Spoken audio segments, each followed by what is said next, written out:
Good morning, good afternoon, good evening, depending on your time zone. You can born in what message here. You see, you can share this video if possible. Tag your man pass man.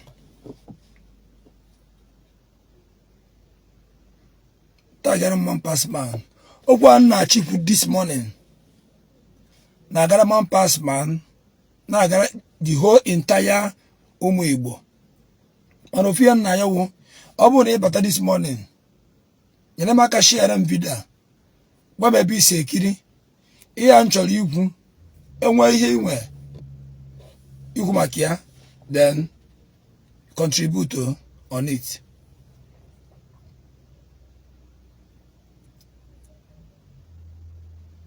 Actually, and where you can contribute on it. And where video not trend now. Your video be here. Man pass man. And what the party had and what about yours? Mother sees you better. About yours are oedendo, no nimia, burum mania. Oedendo no nima at yours are burum mania, in form of each is of mania, cascade here and na club. Here amansia show off and a club. Habra at yours now, but that invent. Every man pass man celebrate, me on celebrate. Ndo channel for there. Agudebu ajofi we bata. Me wa mansi actually butu abata na me amansi na me amansi. Ana me na abata egwa haritu. Ana me amansi. Emecha ya amansi bluzie de abati ozu. Dobazie nihu Akwa Okuko Tiwaraki atabo ha no. Owo te mo yo jina ka okwa na akpati ahụ. Owo te kopu ọzọ, owo ni emechie ya, o mechi ota. Okopu ọzọ, o mechie mepuisi ota, it form of no amansi. O mecha pese nke ito. The guy tere white n'ihu, bunize ko ya nwụrụ anwụ. Bupute mmanya ahụ. Bi ya, obuze mmanya we bi ndị chọrọ bịa ha febezi ego n'ime akpati ahụ. Now enwere ajụjụ nchọ ka njụọ.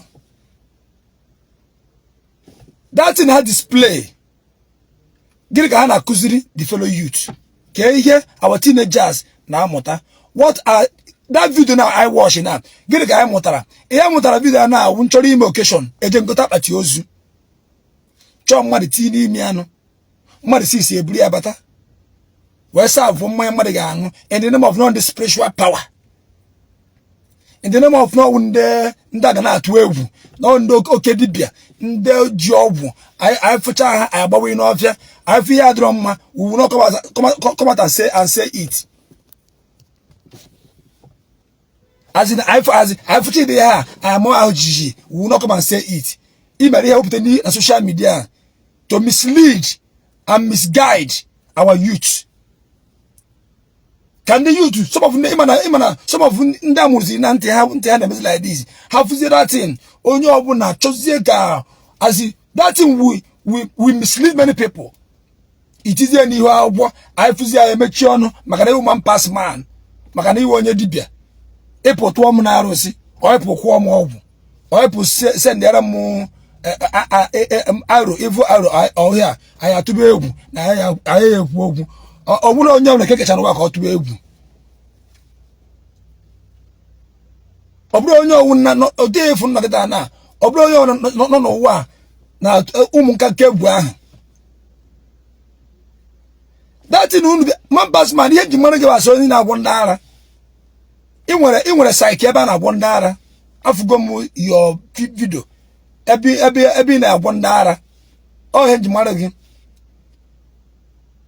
Kezi ka, kezi no it show off unu amazing ka. Nka wuzi fela gbara fero ka obuluzi ara. Ebuluzi akpati ozu eti o edundu n'ime akpati ozu.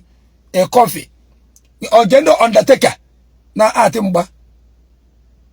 Eburu edundu n'ime akpati ozu bubata ebe na eme ihe. Na abani emebe amansi. Apwari ba akpati. As your oke ọgwụ oke ọgwụ ọgwụ ka trend ya ebupụtazie mmanya bi iyi bizie ndị chọrọ bịa efebadịga ya ego n'ime akpati ozu ije ụwa. Now my question now, ihe agịda unu display n'iru akwụkwọ na ka ihe mụta, because some things I na-emebe mmadụ mechaa ya, you emulate from the person. Ihe ọ na mmadụ na-eme n'ụwa wee mechaa ya ka onye ọsọ nere gị anya mee ya, ọ dị fema foto a na onye ruo ụlọ nebo mrụcha ụlọ nnecha ụlọ aha anya agbawa m mba gbasie m bike ka m rụọ dị ụlọ ọ ihe ọnwa nebo m goo moto afụ na mmadụ emekwara ọfụma atara m ka m ọfa ngoo moto ọgbọ m nụọ nwaanyị esoro m ọgbọ m nụọ nwaanyị na ihe nkịta unu pụta n'ihu akwụkwọ na display na gịnị ka anyị na-amụta n'ime ya. Some people eboss m the video na here, so I was some day useless in this life. Mmadụ pụtara asị m, Mr. Man, is it your business? Can't you face your business? It concern you. I want to be completely useless in life. If we are doing mma, ị ga-asị na ihe adịrọ mma. It job is in my business, it concern me. Can't you mind your business? Oh, it concern me, it concern you. Can't you mind your business? Can't I mind my business? Onya tinyere none that n'ime today. Onya tinyere ụmụ anyị ji agba show today. Onya tinyere ụmụ anyị ji ezu ha kidnap today. Maka defu nwa agbọghọ bịa ka oyi nonsense. Chi yiri che no kpọpụsi imi. Chi na-arara gara agagharị. Enweghị isi caution ya. If nwoke ibe gị nọ n'akụkụ ọjọọ agụ gbasara gị, ịma the girl nwanne gị nwaanyị. Or what it concern you? Oh, what it concern you? What it concern me? Now is it your business or can't you face your business? Onya tinyere ino no danu n'ime. Onya tinyere gaba ni adu homma na ma na azu adu homma. Onya tinyere some of umazi na emeri you can caution them. E wonzo na fear, wonzo ka puta no fear adu homma condemn where sini ya adu homma. Ofo onyo na mu nwa. Mother don't do see the mother is my business. Oh yeah, that is my business. I get that display now. Give the kind of anemia. So also like as he in the focus my benefit or in the focus because you don't want them for benefit. It's a boy all for benefit. It's a more all for benefit. In our swafia all for benefit. In one all for benefit. In word for benefit. In mutamwa for benefit. In gas school for benefit. You don't even know why which mail for benefit of your life. And what no way on even now reason why you exist is for benefit of your life, nothing else. What is yours? So now I was what is my benefit? What is my benefit? My question now, I have to do display now. What is my benefit? Because it is a new album. The new album concerns everybody. It's no longer a private.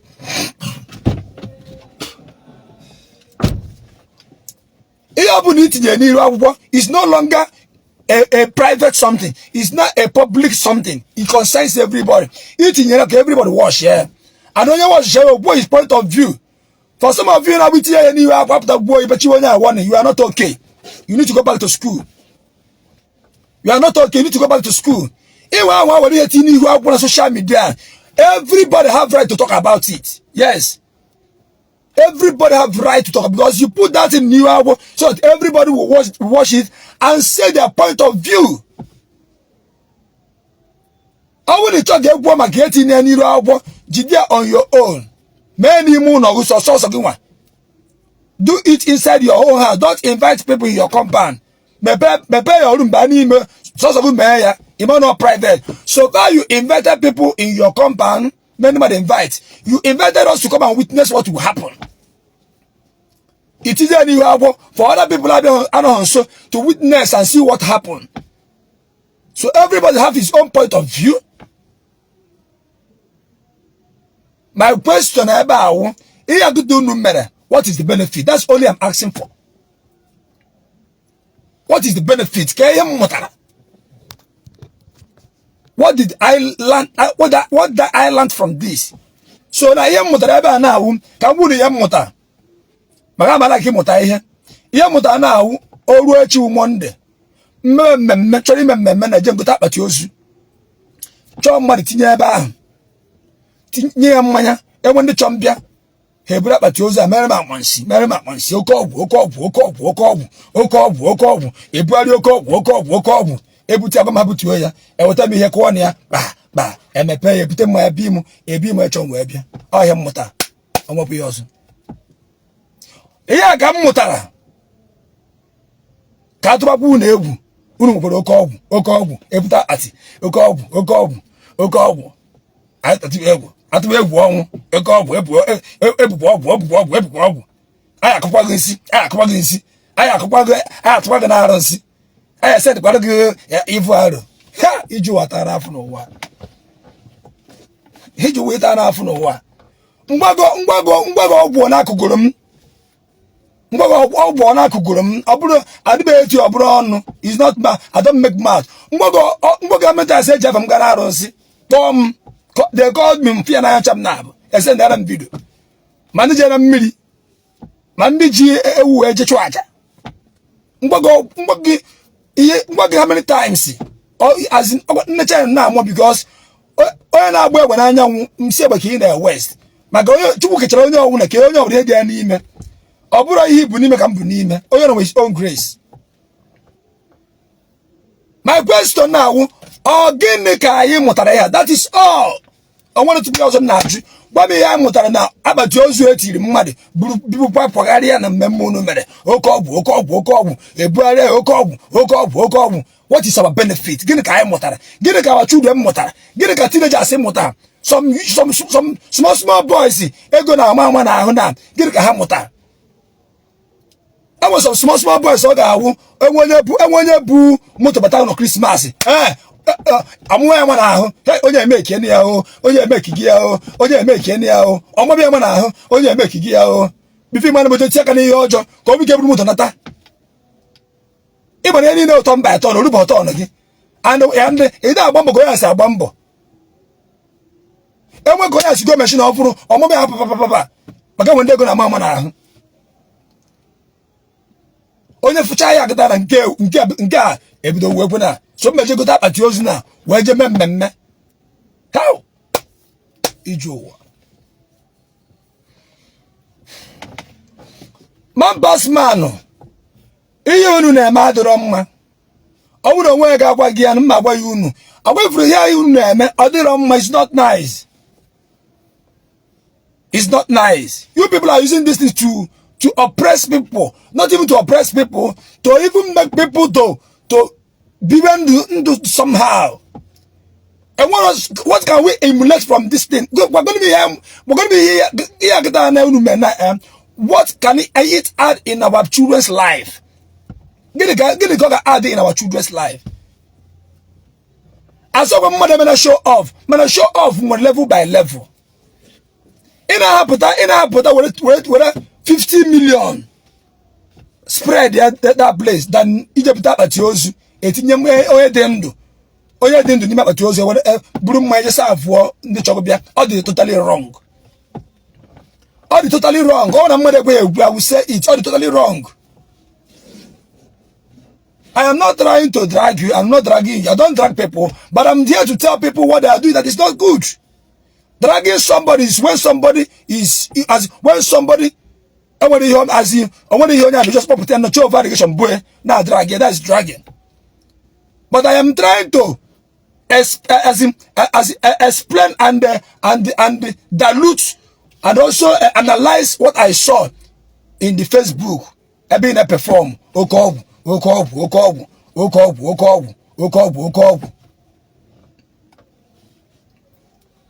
I know Okobu get unu letino abo. I will uru oga barai. Ma uru no ya Okobu. Okobu this power unu na eme size na social media. I will uru oga barai. Ma oburu unu nwere Okobu eziokwu. Oburu unu nwere Okobu eziokwu. I will uru oga barai. Ya bụ Okobu ahụ unu na-eme exercise n'iru akwụkwọ. Ọ bụrụ ị nwere Okobu eziokwu bịa awe mma gwa ka imerụ m. Ewe ga-agwa ka i were Okobu a merụ m. I were Okobu a merụ m ama m yes unu nwere Okobu eziokwu.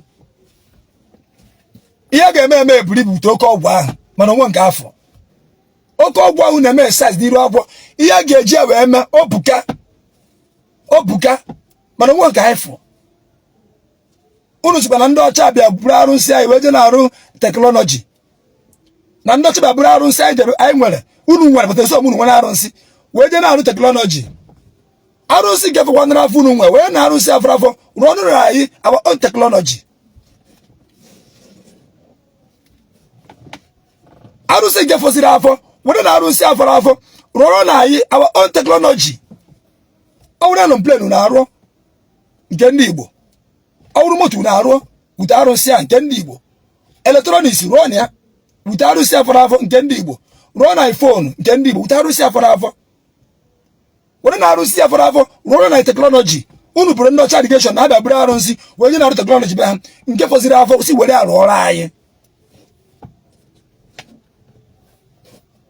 si were arụziere anyị ya bụ oke ọgwụ ahụ ọ bụrụ na ị nwere oke ọgwụ I will come ka mgbe wee m nidiri ihe ejoko ọgwụ amere m enwere ofu ihe nchọ ike were oke ọgwụ amere m anyị were oke ọgwụ amere m ọ ga-abara Igbo niile uru adịbe ekwu ka imere m nwa my own selfish interest just ime ya ofu ya ọ bara ndị Igbo niile uru ute oke ọgwụ ahụ inwe oke ọgwụ ahụ tinye akpati a ekweghị na-ebutu uru kwaje side na kwaje side kwaje side na kwaje side ahụ unu were oke ọgwụ a unu eje azi iwu were oke ọgwụ a nwoke ba na-achị tiri anyị n'ọnọdụ agụ na-afịa ya na Naịjirịa were na oke ọgwụ wepụrụ anyị ya ka e were onye win ọchịchị atinye ebe ahụ ọ gwụcha ihe niile si were oke ọgwụ a na-eme saz n'iru akwụkwọ si were wepụrụ anyị nwa amadi a ofe mmanụ a si wepụrụ anyị nwa amadi ofe mmanụ a si were onye win tiri anyị dị ute oke ọgwụ ahụ na-eme saz n'iru akwụkwọ unu bụcha oke ọgwụ enweghị nakwa n'ụlọ ogwu a na-atụcha unu egwu unu nwechara oke ọgwụ oke ọgwụ unu nwere enwekwa ka ndị na-eburu mmadụ ga-esi bịa unu anyị disapịa akwa unu ewepụghị idisapịa bịa gara ha disapịa wute ya oke ọgwụ unu nwechara oke ọgwụ sọsọ ebe oke ọgwụ a na-arụ ọrụ na Facebook to exercise your power only in Facebook enwezi onye bịa si na ihe unu mere adịghị mma unu agwa ya na unye nye 7 days ọ taghị ya 7 days unu eketaghị m 7 days jikwo mma 6 months achọghịzi m 7 days or 3 days achọghịzi m 1 seconds na ihe unu na-eme n'ụwa atakasịsị m anya ya na 1 seconds unu asị m I give you 3 days to come and apologize I give you 2 days to come and apologize I give you 4 days I give you 7 days ya na 1 seconds to come and apologize ọ na m abịa hụ na-etigbuo m wite oke ọgwụ ahụ nwe unu na-eme size iru akwụkwọ when I suppress and oppressing people and misleading and misguiding peoples.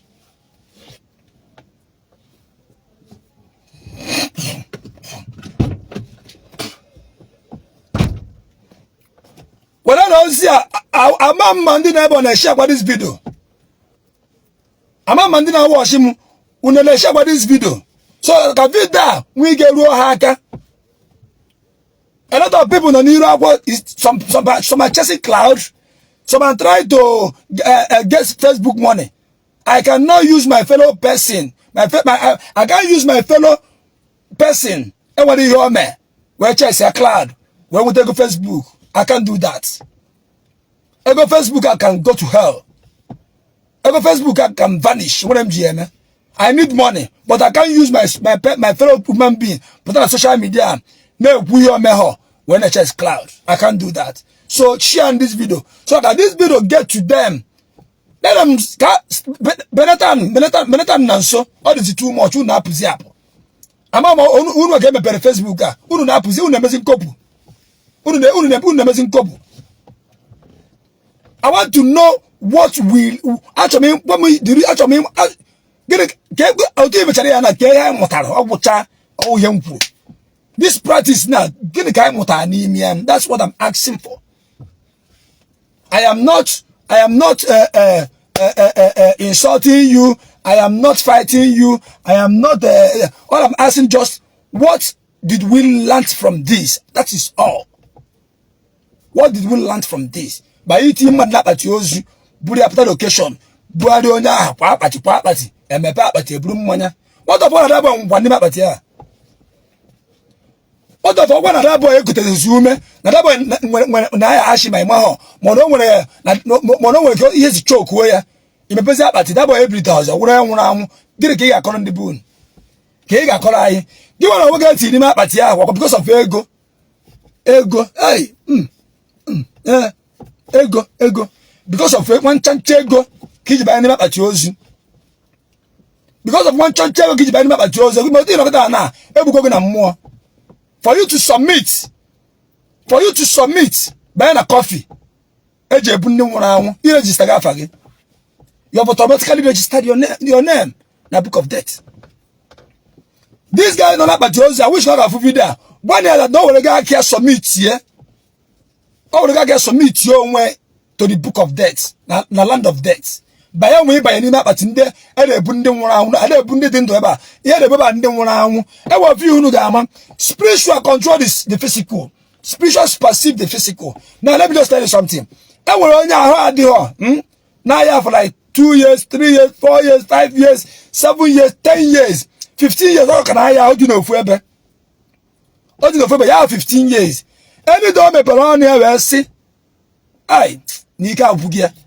1 week got you put on one. Any dome around here see. As I can continue again. After I'm 1 week got you put that in on one. Imagine why? Because all confess you go, all submit to go where? To the land of death. By him we want to put that in. She or he have submitted herself or himself to the land of death because we may point us in the car or submit to go where. How can they pay you? A by no name at yours.